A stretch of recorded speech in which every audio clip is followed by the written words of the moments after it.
I'm Logan Crawford, and right now on the Spotlight Network, we're exploring a wonderful book. It is called Mountains, Minerals, and Me. 13 years revealing Earth's mysteries. It's written by a terrific author. His name is Albert Lamarre. It is a captivating memoir of a geologist's thrilling journey through the landscapes of the Western United States.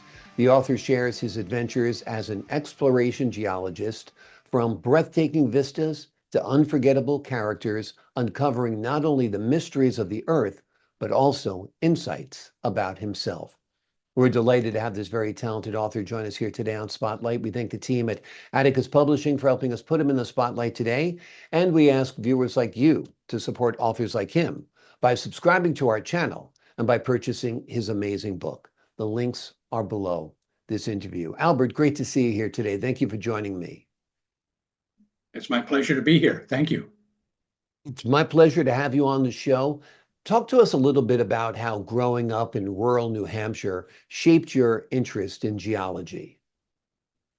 Yes, I was born and raised in a very small community in northern New Hampshire called Bath.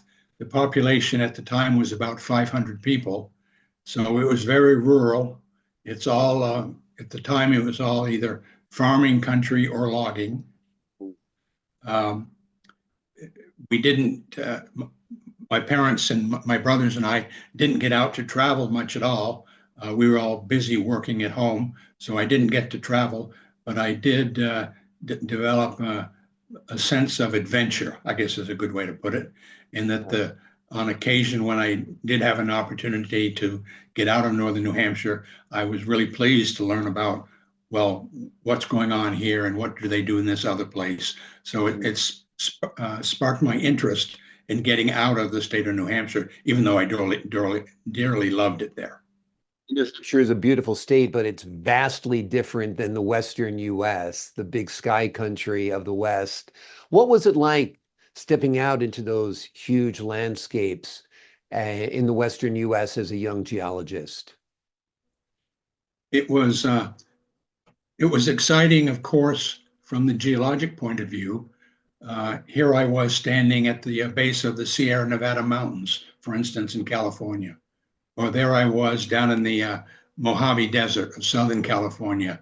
And the geology between those two places is exceedingly different, but it's new geology, new to me, because the geologic setting for both the Sierra Nevada mountains and the Mojave Desert are not similar at all to any geologic features in New Hampshire.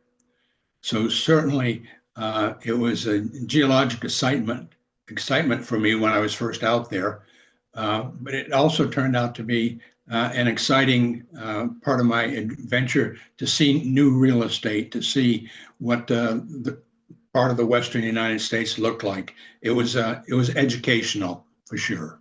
Yeah, it's amazing when you go from the Northeast. I'm from the Northeast also. When you head out west, it's like, wow, you think about what the pioneers must have felt when they look at that big sky and that open land. Can you share with Yes. us one of your most interesting or intriguing experiences in the field? Gosh, there are a lot of those. Uh, Let me share with you one of my first experiences. The first summer that I was working as a summer hand, I was still in college at the time, but I was working as a field geologist during the summer in Idaho. And the property we were looking at was an old tungsten mine. It was an underground mine. So my boss and a fellow geologist wanted to go into that mine and do some geologic mapping and exploring and seeing what was there. So they took me along. We went inside the mine, and then there was a vertical shaft, if you will, that went deeper. And my boss and his associate wanted to go deeper into the mine, so they left me at the top just to be sure everything was okay. So there I was sitting. I had my hard hat on and my mine light, of course, and all of a sudden my mine light went out. There was no light. It was absolutely dark in that mine. And I'm thinking, what am I going to do? Well, as it turns out, the lights we were using at the time were carbide lights, in that when water drips on carbide ash, it produces, through a chemical reaction, produces acetylene gas. And the acetylene gas you light, and that provides the light that comes out of the top of your mining hat. So there in the complete darkness, I was able to fumble around and find my bottle of water, find the spare carbide material that I had, and put them together. And lo and behold, I got my light going again. Wow. Holy cow! What a pleasant surprise. Yeah. So if that was an example of a first time experience for a young field geologist, I think I passed the exam. Exactly, exactly. That was your graduation ceremony. You thought on your feet, you kept your head, and let there be light, and there was, which is Yeah. wonderful. How does the Western United States compare geologically to other parts of the world? Oh gosh. The Western United States is varied in its geology. So, depending on where you are in the Western United States, you can find the same kind of geologic setting as in the Western United States. Now, mind you, the rocks may have a different name, but there's Mhm. the same kind of geologic rocks. Uh, for instance, the Sierra Nevada batholith, Sierra Nevada range in California, that is there because a fault caused the bedrock to rise up and form the mountain range. Well, you can go to the Swiss Alps, and the same thing happened there. It's the Mm. same geologic process created the Alps as created the Sierra Nevada mountain range. So Amazing. I think I don't believe there's any aspect of the geology of Western California that is solely present, or sorry, in Western United States. I don't think there's anything that's solely limited to the Western United States. It can be seen elsewhere. Yeah.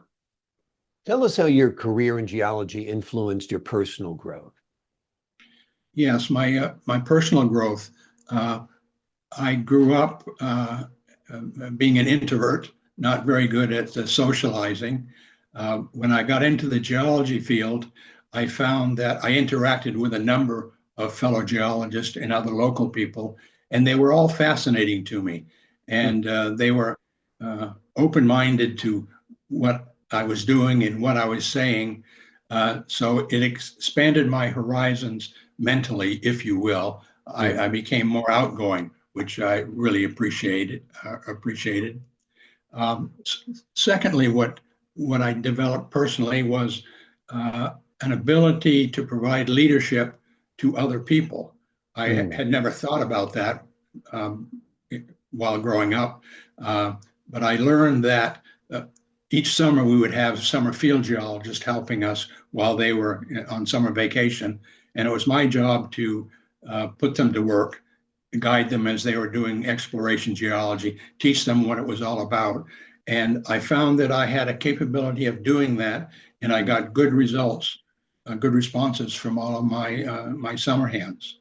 And okay, so that's a personal development that I had no idea was going to take place, but what a pleasant surprise.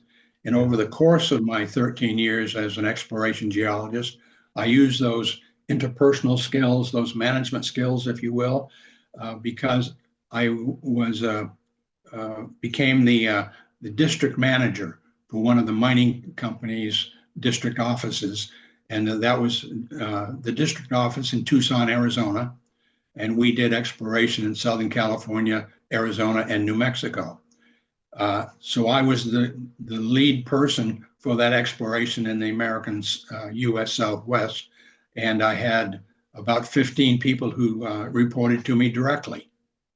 And I think we had a very good, capable, competent uh, crew working out of the Southwest, and we had success in doing the exploration that was there. So that was certainly a personal development that never occurred to me Yeah. when I was pondering what kind of career might I have. But it was very, very rewarding, certainly. Sure, it sounds rewarding, and it certainly opened up the boundaries of your personal life by being out there working amongst people side by side on a job that can be at times very dangerous as well. Talk to us a Yes, little bit about your time working with groundwater geology and how it impacted your views on environmental issues. yes. Um, Once I left the minerals exploration field, I got a job at the Department of Energy's laboratory in Livermore, California, called Lawrence Livermore National Laboratory. That laboratory had been in place since 1952. And as you could imagine, there were issues of groundwater contamination beneath the site. The Department of Energy wanted that to be cleaned up. So my role when they hired me at the laboratory was to lead the groundwater cleanup efforts at the test facility that existed a few miles east of Livermore. So we had a staff of 5 or 6 geologists, and we were basically doing exploration of the subsurface to see where the groundwater was. We took samples of it, had it analyzed to see if it was contaminated.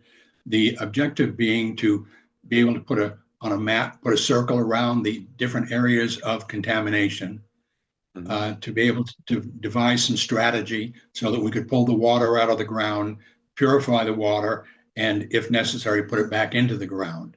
So it was a new area of geology for me, but stimulating and exciting at the same time.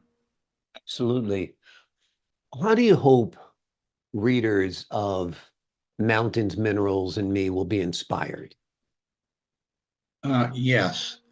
I think they'll be inspired by seeing how fortunate, how lucky I was to be able to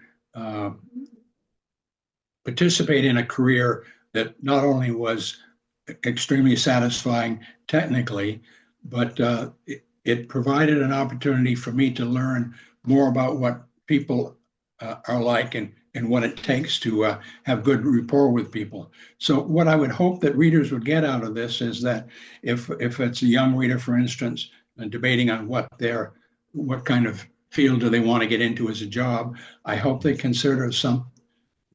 strongly consider doing something that's interesting to them, that's exciting to them, so that it really grabs them solidly, so that they can actively participate in whatever that job may be. And that certainly was not the objective of writing the book, but it's a conclusion that I came to after putting it together. Is I guess my career there as an exploration geologist served as a good model, if you will, about how younger individuals might consider what they would do in the future. Absolutely. I think that's an accurate conclusion. And I do think following your dreams, following your heart, following your passion is great advice always. The name of the book we've been looking at today is called Mountains, Minerals, and Me, 13 Years Revealing Earth's Mysteries.